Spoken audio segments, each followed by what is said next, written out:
This is for those of us who overcomplicate everything. This is for those of us whose brain tends to be our worst enemy, tends to be our biggest op, our biggest hater. Why do you why do you think you have to have all the answers? Why do you think it always has to be the way you need it to be, the way you want it to be, the way that makes the most sense to you? It's okay that it doesn't, and also it's not okay. And both of those things can be true at once. You do not have to have every single answer.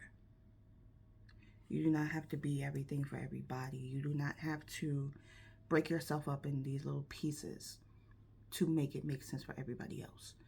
To be confusing, to be mysterious, to be without common understanding, to be strange and confusing and chosen is going to come with a lot of confusion, a lot of confusion. It just is. And what you need to figure out is that you cannot figure it all out. You cannot figure it all out. And it's okay. It truly is okay. You can also acknowledge your feelings. You can also accept the fact that this is uncomfortable and I don't like it, that this is unfair or relentless or painful, and still know that you got it all in you to be able to make it happen. Starting over from scratch in every capacity is hard. From starting a recipe over after you thought you had it down pat, from relearning what you thought was second nature, from every breakup, every job loss, every breakdown. It's confusing. It's a lot. And you're allowed to have your big feelings about it. We live in this weird headspace that everything ain't that serious. Everything is not that big. It's not a big a deal. It's not. Yeah, it is. Yeah, it is. It is because you made it a big deal. It is because it affected you in a very big way. And you have every right to acknowledge that this thing is big in your purview, in your vision. And it's not up to anybody else to try to convince you of how small it is, because it helps them. It helps them be able to understand it a little bit better. It helps them to be able to understand you a little bit better. And oftentimes it's okay that it doesn't. And you don't owe anybody anything by attempting to convince them that you are somehow okay. Every boulder that you have been holding back just crashed over you and tumbled you back down to where you had just come out of. It is that big of a deal. It is that serious. And even if it was a temporary setback, a temporary instance of gravity just being gravity, and you're now back where you were 20 minutes ago, 2 hours ago, 2 days ago, 2 years ago. Now you're back on stable ground. It's okay to mourn that thing that happened. It's okay to be hurt by having everything ran back over you. You don't have to make other people comfortable with your pain just so you can have more people around you. You don't have to do that. You're not required to do that.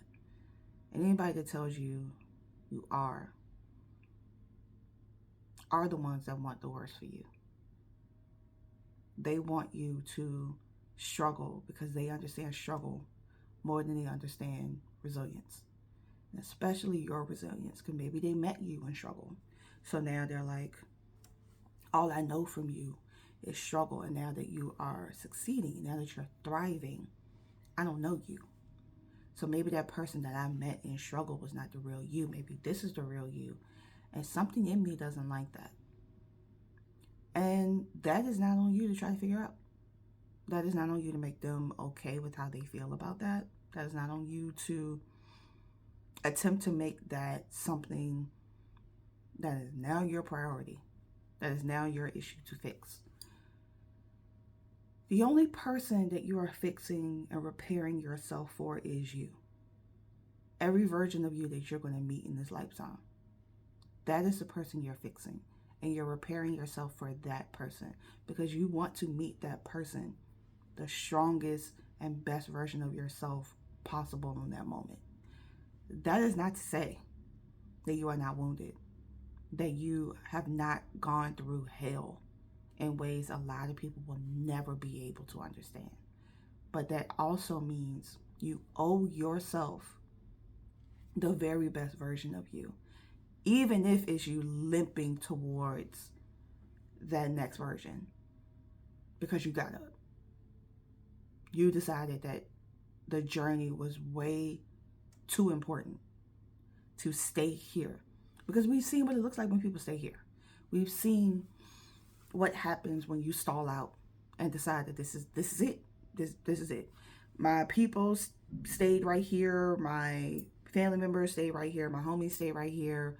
Somebody I really admire stayed right here. So if they're okay, I must be okay. If they can do it, I can do it in the worst version of that possible.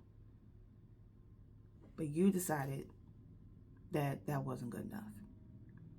Even from rock bottom, even from the ground floor, you decided that that wasn't good enough. Somewhere deep inside of you, you decided that. And I want you to be okay with that. It is lonely.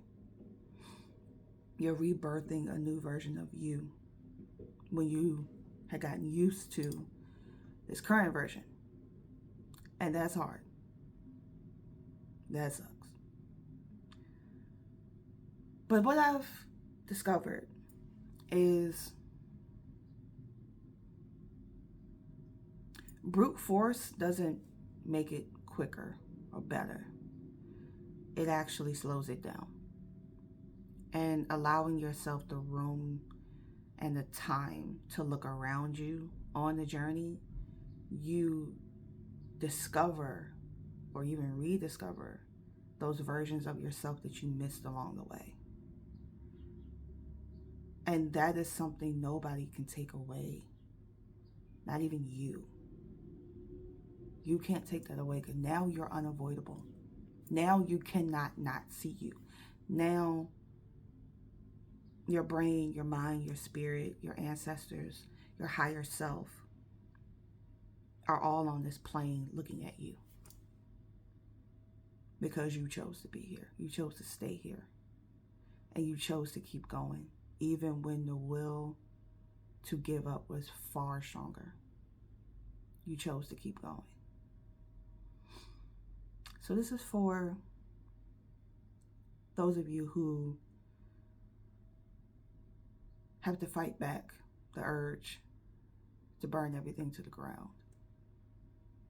Solely because it's beyond your understanding. To trap yourself in the house and burn it down with it.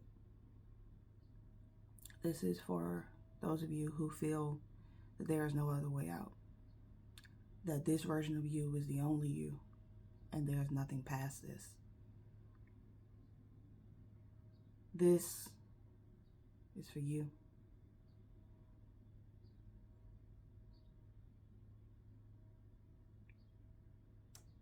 This is for you.